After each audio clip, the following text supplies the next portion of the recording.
I think the idea of island life is idyllic. A lot of people turn up with rose-tinted specs, and some of those don't stay very long.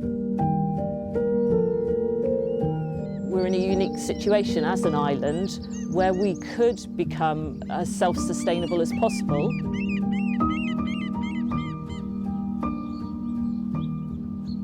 I originally came to Raasay back in 2004 to work the summer season at the outdoor centre that runs from Raasay House. Loved the island and the place so much and decided to stay on Raasay, and I ended up marrying a local crofter who's born and bred on Raasay. The community decided to start the garden up as a project to provide fruit and veg to the community. We're so lucky as a community to own a walled garden. It's a beautiful spot to work in. For growing conditions, this is the best spot on the island. So it's an amazing opportunity to have a beautiful place to garden, but also to be able to provide produce for the community. My name's Kate Smith. I came here randomly and ended up staying.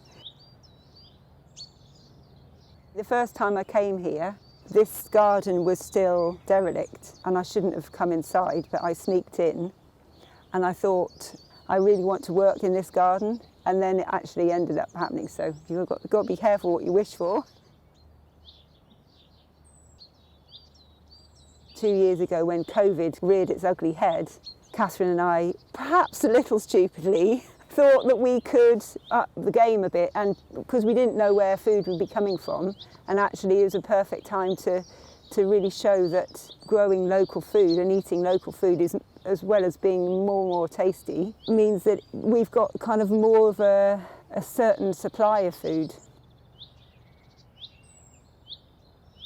I hope that COVID highlighted how much we can produce and how sustainable we can be.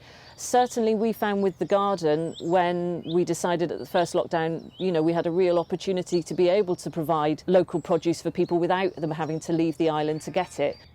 It did highlight how local growing projects and local community spaces are really important to us. The polytunnels we got from a company near Inverness, which are Highland Strength, and that was with funding from the Climate Challenge Fund. And they have just added a whole lot of extra growing potential. It's the fact that there are often extreme winds and rain up here, so some plants would just get so battered that there would be nothing left to harvest. Tomatoes and salad and cucumbers, herbs that can't, basil for instance, that couldn't really be outside here. Outside we grow potatoes, Brussels, cabbage, kale, runner beans, French beans, pretty much anything that you could want in a veg basket we could grow here. We've got a community shop here, so if there are specific things you want, they can probably order them. This is the main gathering place for people on the island.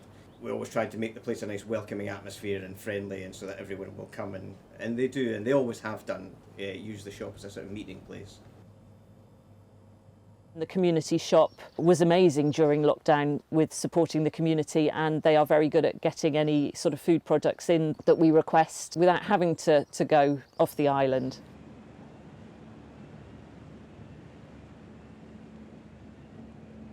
Living on an island, for us, we're determined by the ferry. The ferry trundles backwards and forwards every hour, pretty much, so you can come and go as you please.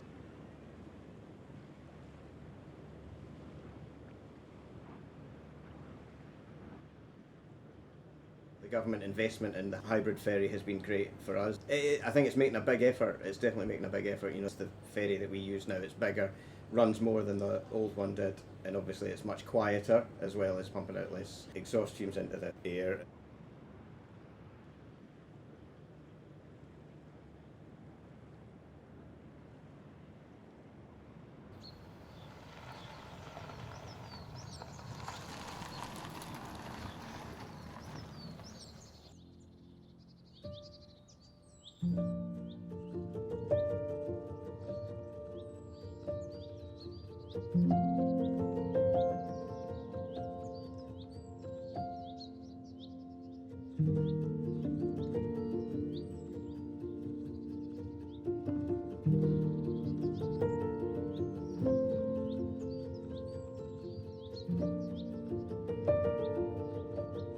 How easy is it to live in a remote island? It's easier than you might think.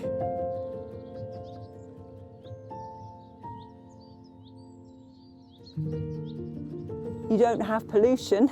Even planes, there's not really that many planes. You don't have noise pollution. And actually when I go to a city, that's something I really notice is the smell and the noise. It's so noisy. Whereas here, you're kind of drowned out by birds, which isn't so bad, really.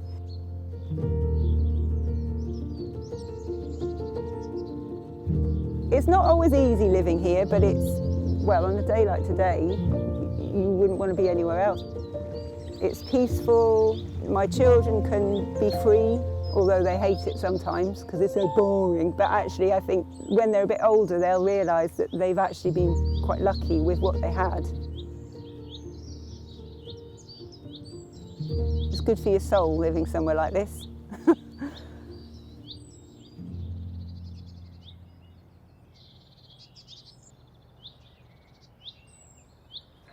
I think sustainability is very important.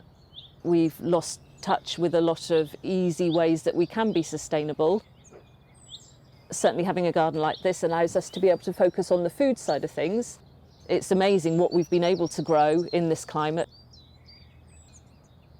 It's really important that everybody does what they can at their level and not to get too overwhelmed by the bigger picture, but just to keep that in mind every time you make a decision about what you're buying, what you're eating, where you're going.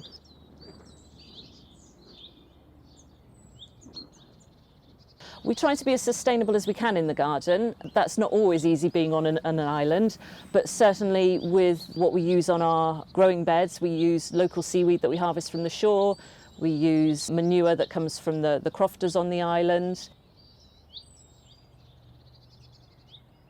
We try to involve the kids as much as we can. We've started giving them a little box of veg a week, and the kids are really excited about this box of veg coming, and you know, there's an involvement there, and they've come in and done stuff in the garden. It's kind of showing them what they can do and hopefully teaching them some good ways to think about local food and food miles. You know, that's a really important thing.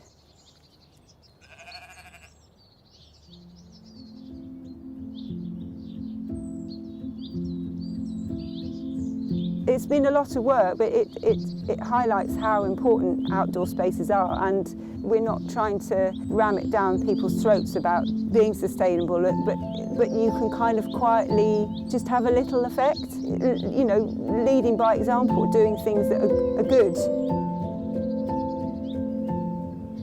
The conversations we've had about sustainability and about anything around climate change on the island are quite interesting.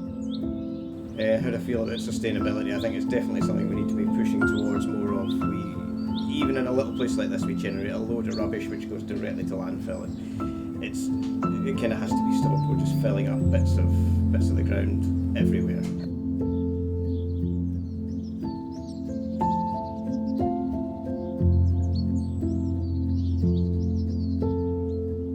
It feels like to be sustainable, or to be as sustainable as you can, is common sense, really.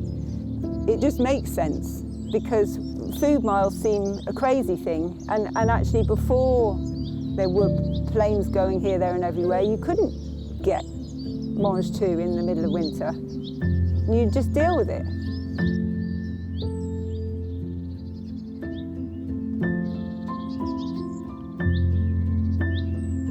A lot of people would love to be sustainable. A lot of people would like to do their bit. It sometimes feels overwhelming, which is why we try and focus on just doing what we can locally.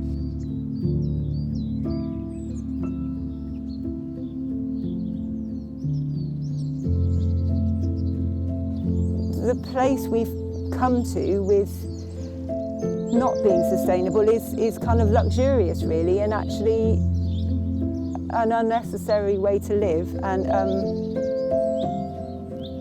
not very real. It's made the world greedy, and it's made humans think that they can just do whatever they like without impact, but that's just rubbish. You know, everything you do has an impact, however small. So everything that we do going forward, we can have a little impact. So we can try and be better people and show people that they can be a bit more mindful, and it's still okay. You know, we can still have nice food and we can still have pretty flowers and we can still do nice things, but we just have to be a bit more mindful about what we're doing.